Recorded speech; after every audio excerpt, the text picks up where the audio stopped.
Hello friends! Today I'm going to show you how to make Heart Shaker Macarons. They're filled with fun sprinkles. On today's video, I'm not going to show you how to make the batter or the frosting because it's the same as my other Heart Macaron videos, which I'm linking down below. Only the piping technique is different. And I also have a template available for these on my blog that you can download, print, and place under your mat to make your own Heart Shaker Macarons. So let's dive right in. Here I have the templates. I'm going to place them under my baking mat. Place the bag at the top left side of the indentation of the heart. Begin applying gentle pressure as you drag the piping bag around the left side of the heart. At the top, where the template gets a bit larger, you can apply a bit more pressure to release more batter. And as the template gets thinner at the bottom, don't apply as much pressure. Then place the piping bag at the top right side of the indentation of the heart and do the same. Pipe around the side of the heart, releasing more batter on the thicker parts of the template and less on the thinner ones. Then, immediately after piping, use a toothpick to help smooth out the batter. Drag it out to the outlines of the template. Make sure to form a pointy shape with the batter at the indentations so you can get a nice heart shape, because the shapes always tend to round up as the macaron bakes. Every so often, tap the tray against the counter or against the palm of your hand to release any air bubbles and to help the batter smooth out. Now, I'm going to continue to show you how I piped this whole tray. And here are a few tips. Always pipe one heart at a time and use a toothpick immediately after piping. You don't want to give the batter a chance to dry, because then when you try to use a toothpick to drag the batter to the edges, it's going to be too dry and it's going to form streaks in the shell. Also, frequently tap the trays against the counter to help release air bubbles and to help the batter smooth out.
After you're done piping all the macarons, let them dry for 20 to 40 minutes until they feel dry to the touch.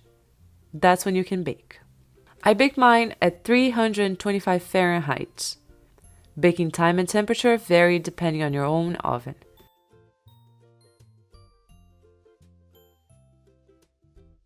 After 6 minutes baking, I rotate my tray to help the macarons bake evenly.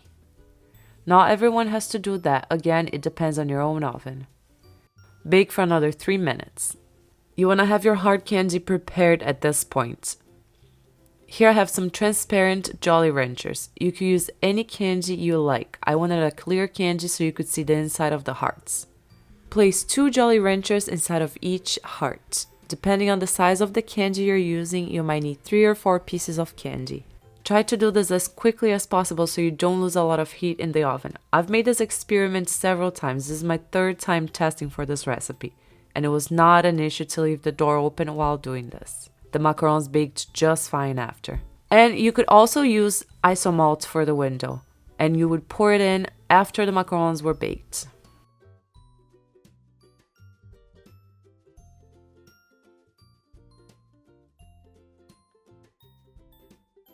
Let the macarons bake for another 4 to 5 minutes until the candy has melted entirely.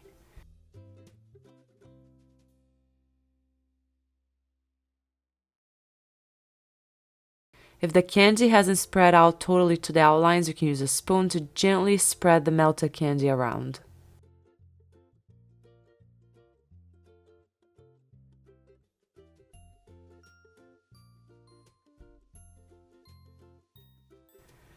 Remove the tray from the heat and let it cool down.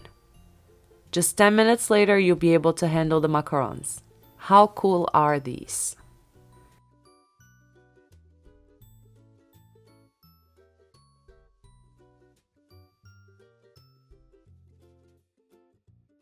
Now to fill them, I'm using my cream cheese frosting, the same ones I used for my Heart Macarons.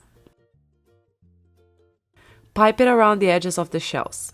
Then fill the middle with the sprinkles of your choice. And place another shell on top.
And that's it. These are so fun. Just listen.